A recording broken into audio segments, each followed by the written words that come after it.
Sekolah lah. Itu aja aman. Ni dah sekolah. Jom. Sekolah ni. Cik. Ni. Dah ambil ni. Cikgu. Depan lah. Mana Lain?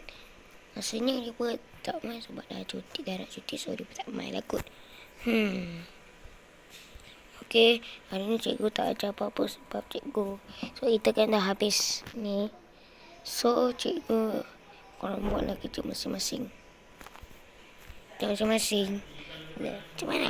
Kerja masing-masing. Semua orang pun tadi. Tapi korang apa?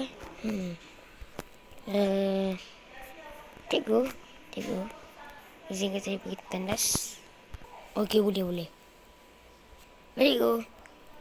Mari kita pergi. Tandas. Tandas.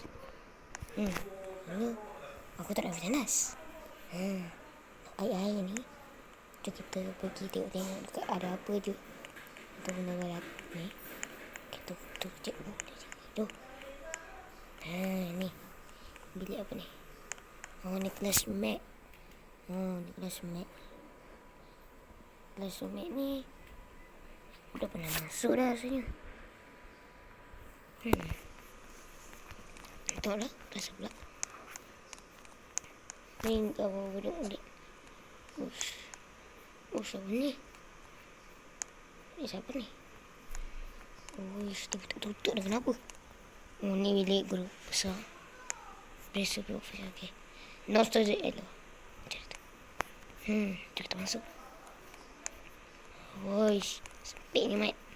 Clean toilet. Apa? Okey, tengok apa? Ada apa? Sini untuk buat persembahan ke apa. Kat atas tu dia buka. So, dia dah.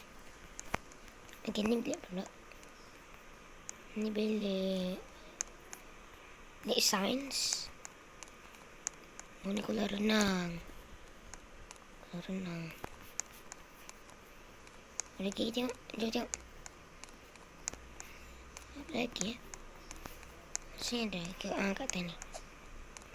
Ini bilik muzik.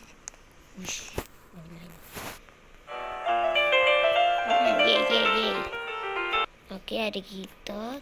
Apa semua. Ni bilik pula. Ni bilik study hall. Admission. Bilik apa ni? Aku tak tahu lah. So, aku tak pernah masuk ni. Ni bilik apa? Teacher lounge. Ni bilik teacher. Ada masa kopi mat. Ni bilik art. Lain Okey, apa lagi ni? Okey, ni kantin. Ni makanan. Ada kopok. Coca-Cola, apel, pisang. Dan pizza. Memang kita ada ni dalam sekolah kan. Tanpa kita cuba lagi. Nampak? Ni tempat untuk ni nak lawan apa semua. Untuk tutup usul. Dah. Situ je. Tandas.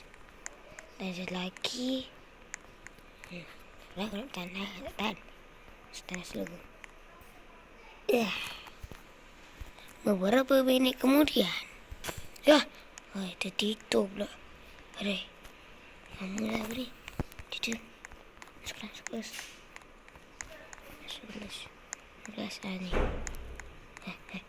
Saya dah balik. Tandas. Saya duduk. Okey, sekarang kamu balik dah. Sebenarnya kita cuti sekolah nak mula. Cikgu nak minta maaf atas kesalahan cikgu yang apa cikgu tersilap. Tak apa, cikgu dah banyak dah cuti. Sekarang kamu sorang dekat kedai ni. Apa kata kamu cikgu bagi kamu duit sikit? Duit? Wah, tu nak cikgu nak.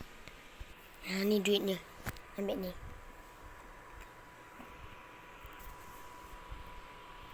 Terima kasih cikgu. Semoga cikgu kurang rezeki Okey. Sekarang kamu dah boleh balik dah. Cikgu. level dah. Dah saya ambil bag dah. Okey, bye cikgu. Pergi dulu. Bye-bye. Jom kita balik. Ush, duit. Duit tu aku seorang lah dia main. Kaya. Kaya. Let's go. Wow. Kaya. Aku dah jadi orang kaya. Wow. Bila kasih tu je video kali ni. Jangan lupa subscribe, like and comment dan share video ni korang. Nonton kita keluar lagi cerita sekolah, tapi sebenarnya kita yang cuti ni aku akan buat lagi cerita pasal macam-macam lah ada kat sekolah ni apa jadi. Dan itu je. Bye. Ciao.